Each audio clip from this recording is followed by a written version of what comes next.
Good morning and welcome.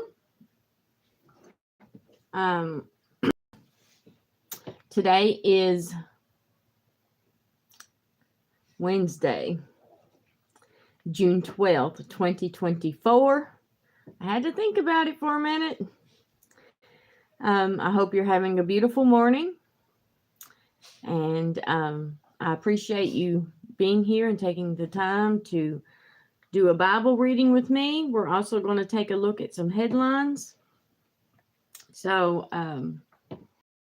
and look at an article that is very significant. But first, if you do not know Jesus as your Lord and Savior, today is the day of salvation. And I apologize if there seems to be a lag in the video. It kind of looks like there may be. Hopefully it will come out okay. But in a world full of chaos, Jesus is the same yesterday, today, and forever. And he loves you, and he's calling you into a relationship with himself. For he has restored us to God the Father by offering himself up as the ultimate sacrifice, took all of the sins and the guilt of the world upon himself so that whoever believes on him can be a child of God. So, amen, and praise the Lord for that. Good morning, Mona. Those of you new here, all I do is, I'm not a Bible teacher, but I do just read a chapter a day. We've been doing one book at a time, one chapter at a time. I do offer comments, and I encourage people to leave me comments and engage in a conversation about what we're reading or about current events, for this is a very interesting time in which we live. I did get some work. I worked out in the outside yesterday, and I think you can kind of tell I'm looking a little red. It doesn't look like that in person, but anyway. So let's get to it. We're reading Joshua chapter 20. You can hear my coffee maker going off in the background probably. But I've got one cup ready over here. But you can always have more. Got more waiting. Let me move this stick so Miss Trudy doesn't accuse me of poking out my eye. All right. I know I'm on early, but I want to read an article. And so I figured might as well go ahead and get started. Joshua chapter 20, the cities of refuge. The Lord also spoke to Joshua, saying, "Speak to the children of Israel, saying, appoint for yourselves cities of refuge, of which I spoke to you through Moses, that the slayer who kills a person accidentally or unintentionally may flee there, and they shall be your refuge from the avenger of blood. And when he flees to one of those cities and stands at the entrance of the gate of the city and declares his case in the hearing of the elders of that city, they shall take him into the city as one of them and give him a place that he may dwell among them.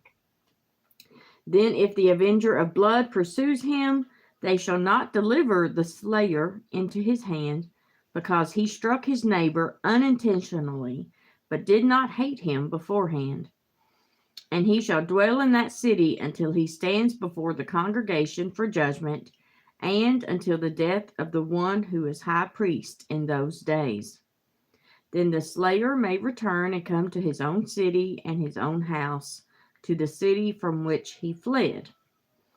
So they appointed Kadesh in Galilee, in the mountains of Naphtali, Shechem in the mountains of Ephraim, and Kirjath Arba, which is Hebron, in the mountains of Judah.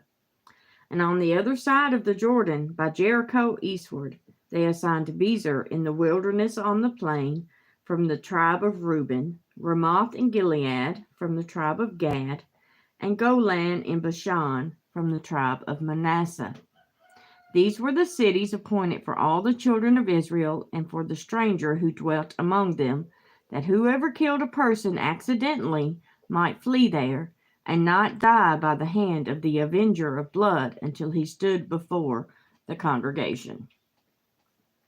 So these were places to where if there was an accident of some sort and somebody accidentally killed somebody else, it was not intentional. It was not a product of hate or anger or any such thing. It was just an accident somehow. They could go to these places, to these cities, and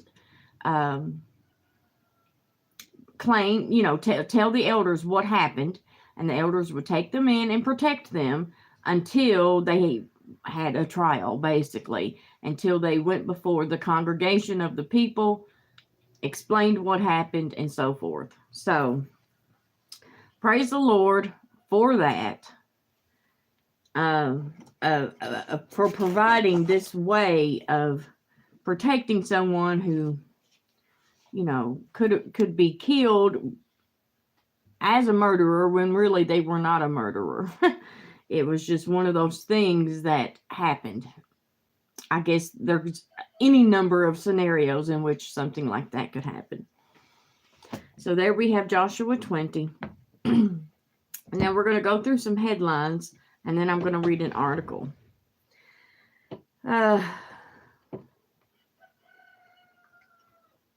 Those who cannot see what's going on, I don't know what to tell you. I pray that we all have eyes to see and ears to hear and minds that to process and understand the times we're living in. And as I said yesterday, that is the reason this channel is called Mom Looking Up. It's because I am just that. I'm a mom. And I'm looking up as according to Luke 21,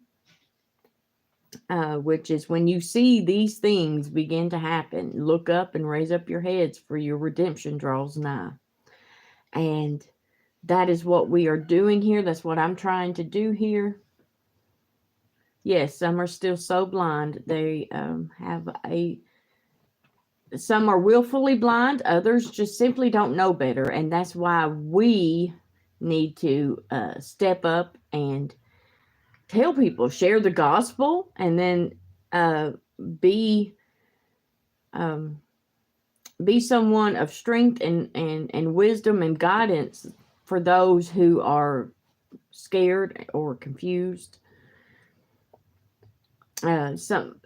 Somebody was saying something to me the other day about a certain type of person. I won't give details, but they said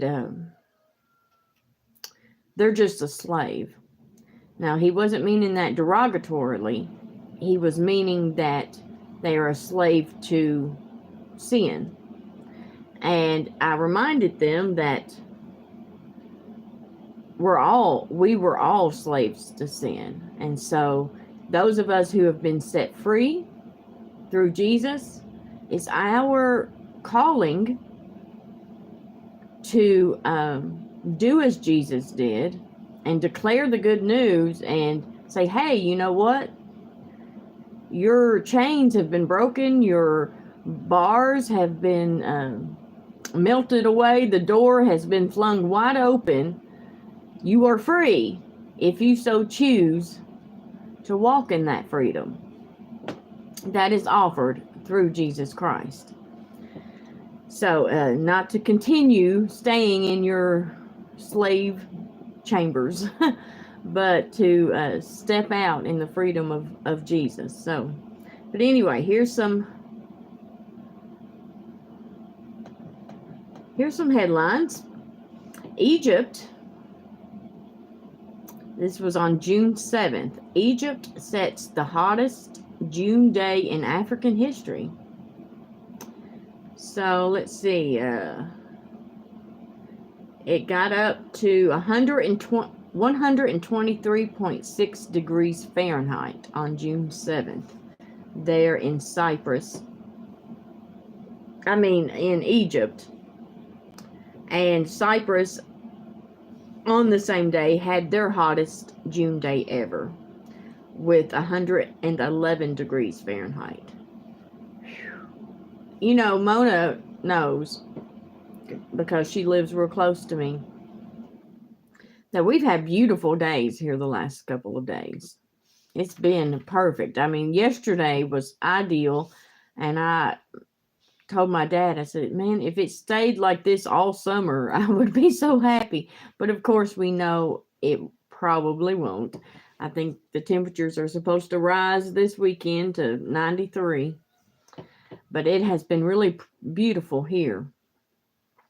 But not so in other places.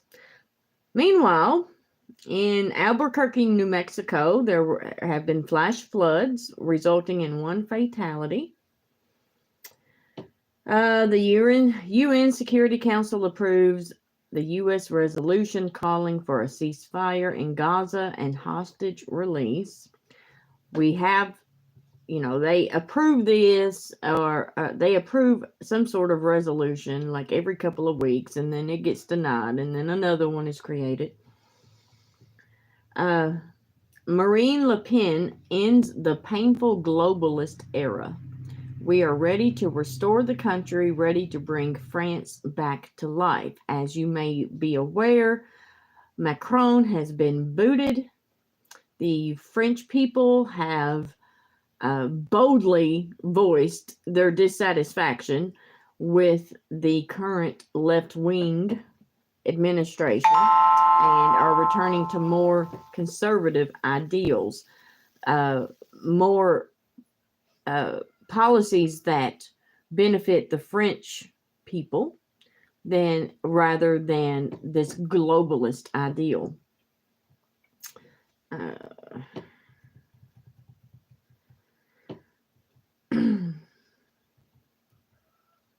There are still articles and reports coming out about the hokey pokey and its ill effects. I have to be careful what I say, because the slightest thing, I'm so teeny tiny of a channel, and I certainly don't need YouTube to shadow ban. And maybe that's already happening. I don't know.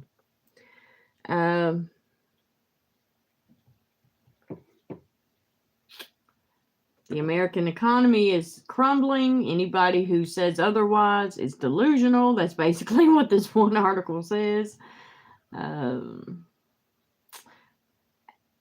Our apocalyptic new normal, most global conflicts since World War II. There's been the most billion-dollar disasters ever and the most hungry people in history. Poor children in Africa are literally dropping dead from starvation as hunger spreads like wildfire. And that is terrible. I am friends with a minister in Kenya. And he's doing a fantastic service. A fantastic job trying to spread the gospel in his community. He helps establish churches and appoint elders and preachers and that sort of thing. He's really doing an apostle type job there in Africa, in Kenya, in his community. And I know that he has been posting about how a lot of people are hungry. And that he's not there to just get money from people, but I'm just letting you know that this is real. If those of us in America are, we don't really know what it's like to be hungry. And we complain about the prices of everything. But if we're feeling the strain I can't even imagine how they must be feeling it. So Germany has revealed plans for their citizens if Russia attacks. Subway bunkers, food rationing, and compulsory conscription and evacuations. Don't know what it means, compulsory conscription. I don't know what that means. Germany has updated its strict wartime measures for the first time since the Cold War. They prepare for the possibility of conflict by the end of the decade. We all know that it's going to happen a lot sooner than the end of the decade. A Russian submarine capable of launching nuclear missiles just cruised along. A Russian submarine and a Russian frigate that are both capable of nuking U.S. cities were both spotted traveling approximately 25 miles from the coast of Florida. But most of the U.S. population did not receive the message that the Russians were trying to send. By sending these warships along the coast of Florida, the Russians are warning that they will use nuclear weapons if they are pushed too far, but hardly anyone seems to care. I discussed that briefly yesterday when I did a random live video about the bear being in our backyard. And that retelling that dream that I told in last night's video, if you all haven't watched it, go watch it.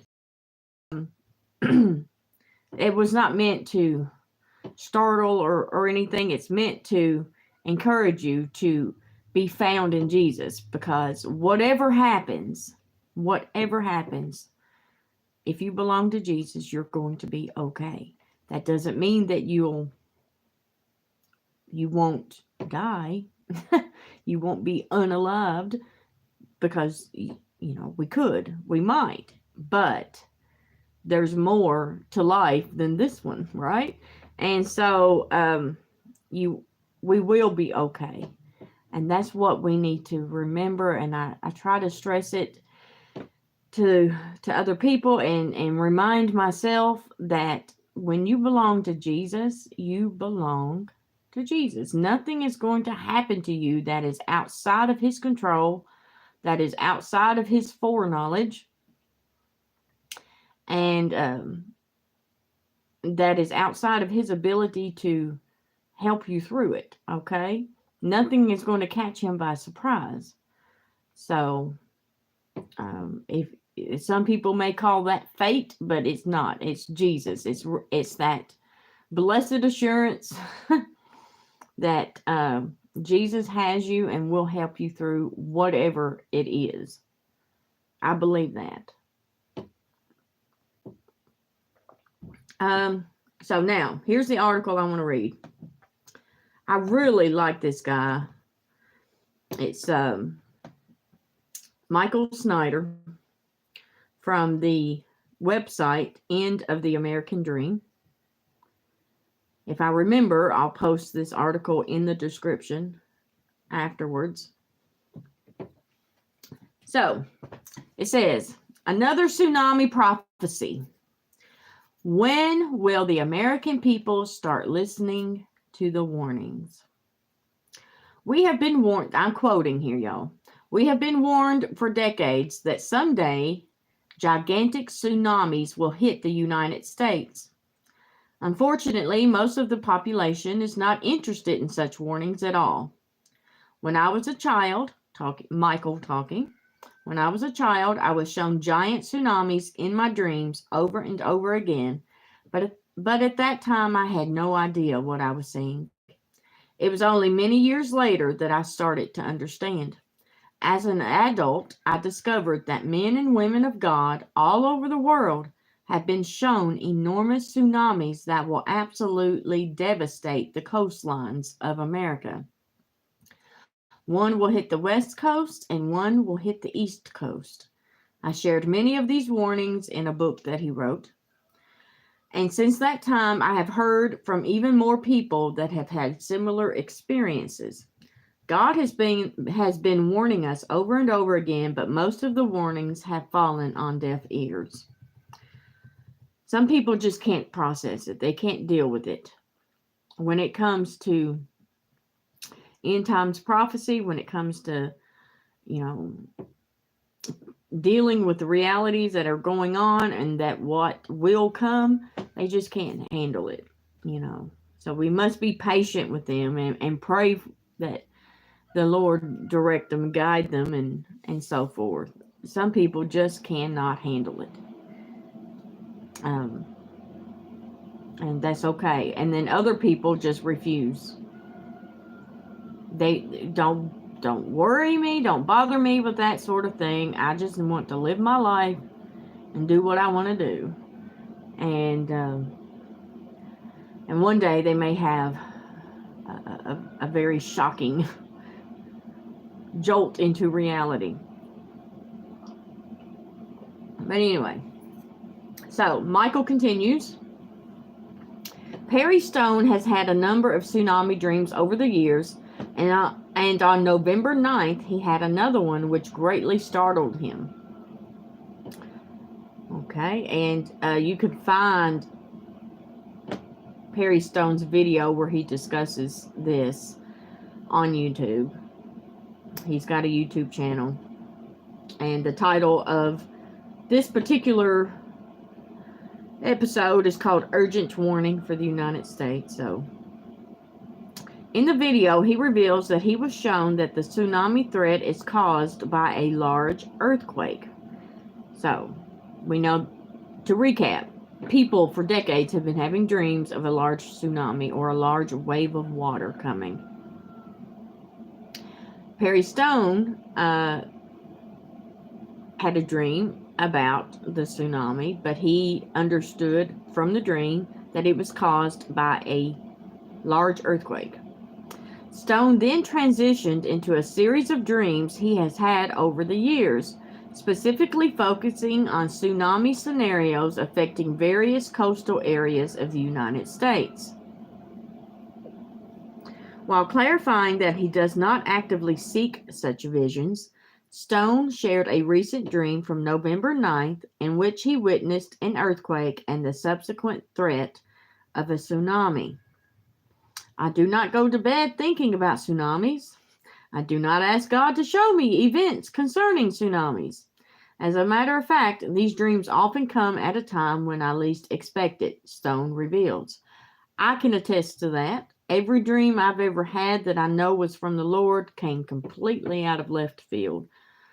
And I believe God does that so that we don't, so that we know that it's Him, and we don't try to, because He knows that I would be like, oh, well, maybe I dreamed that because I was thinking about it, or, I can pretty much guarantee if I ask God to give me a dream about something specific, He will not. Because if He does, then I may be going and saying, well, that could have been my own thoughts because I've been thinking about it. So that could just been my own dream from myself. When He has something to say and He wants us to know it's from Him, He will make sure that we understand it is from Him. To me, this would fit the pattern of the great tsunami which will hit the west coast of the United States.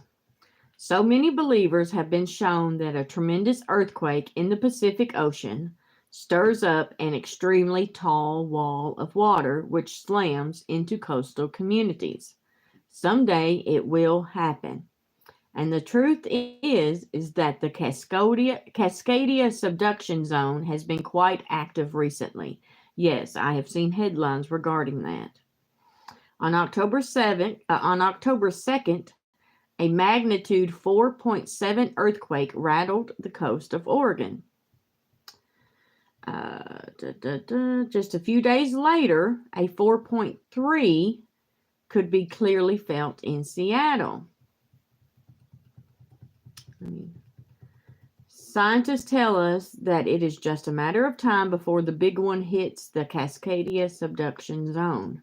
Such a quake would have the ability to create a giant tsunami that could potentially destroy everything west of Interstate 5 in the Pacific Northwest. Needless to say, we have never seen a disaster of that magnitude in the entire history of our country, and we are completely and utterly unprepared for it. The Cascadia subduction zone stretches from northern Vancouver Island all the way down to northern California, and scientists have compared it to a time bomb. According to Oregon State University paleoseismologist Chris Goldfinger, the Cascadia subduction zone has the potential to cause an earthquake that is almost 30 times more energetic than anything that the San Andreas Fault is capable of producing. So we hear a lot about the San Andreas, and there's always been talk about when is it going to go off and California falls into the ocean. And this points out that this Cascadia subduction zone, which is off the coast, off the west coast, over in the ocean, is almost 30 times more powerful or more energetic than the San Andreas. Let's see. There's some information, just random.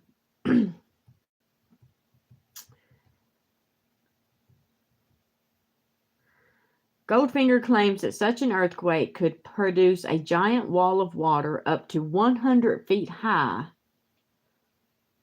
And of course, that would be incredibly destructive. It won't be just the water causing destruction, but everything it picks up, of course. Goldfinger described what would happen all around. And on the spit of land where CBN News interviewed him in the middle of Newport, Oregon, a few hundred yards from the Pacific. Okay.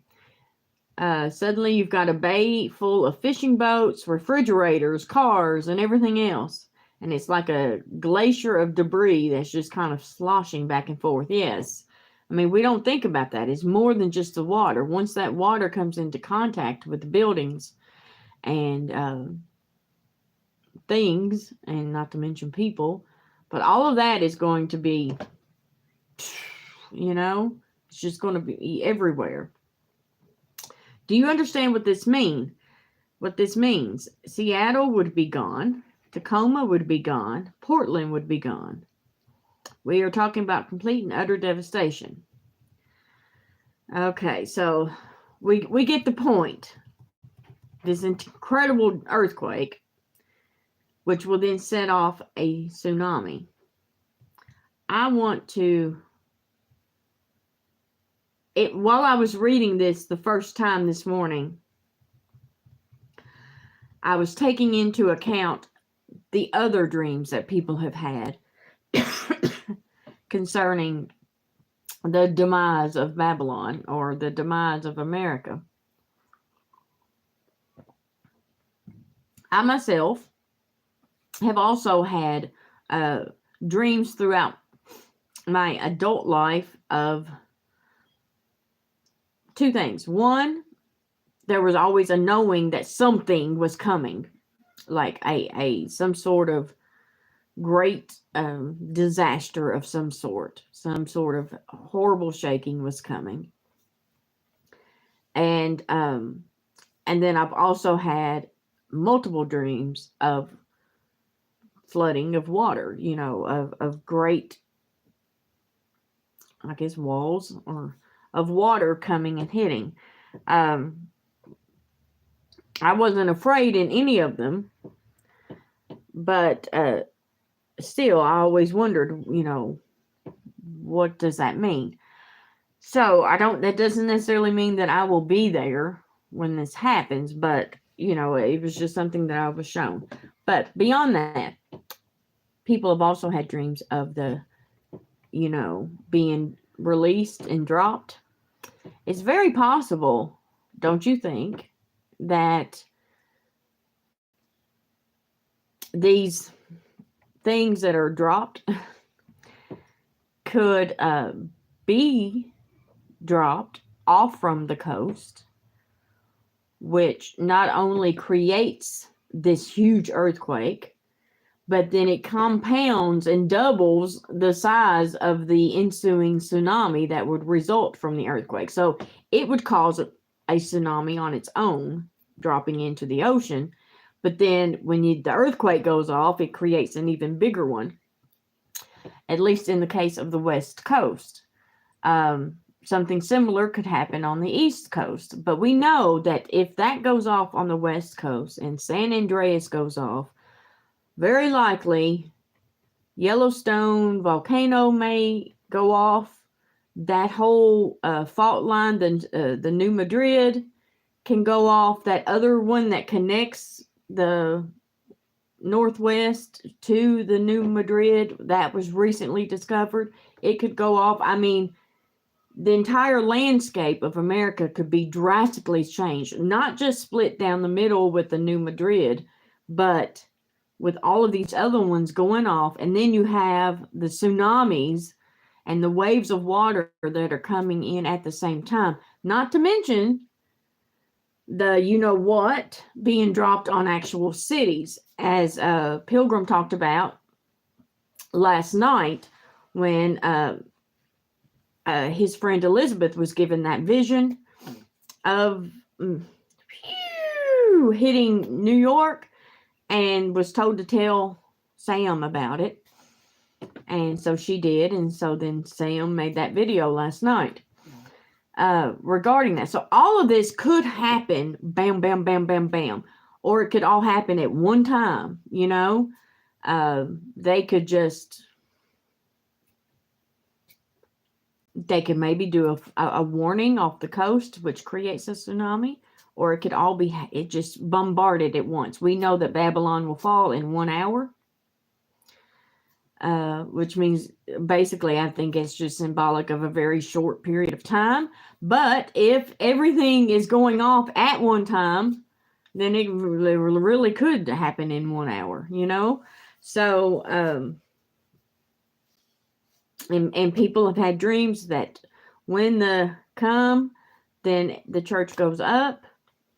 I hope so. I'm hoping that maybe I was praying last night and was asking, Lord, is it possible that perhaps the church could go up ahead of time, like maybe a week, just like in the week that Noah was in the ark before the rain came. He was there in the ark for a week before the destruction came.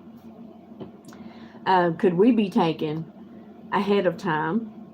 And then it all happens, or is it just going to all happen at once? I don't know. He didn't answer me about that. But we will see what happens. I have gone on. I've been pulling a Pilgrim. I'm done at 33 minutes. I appreciate you all hanging in there all this time. And I will let you go. And Lord willing, I will talk to you soon. Bye-bye. Thanks.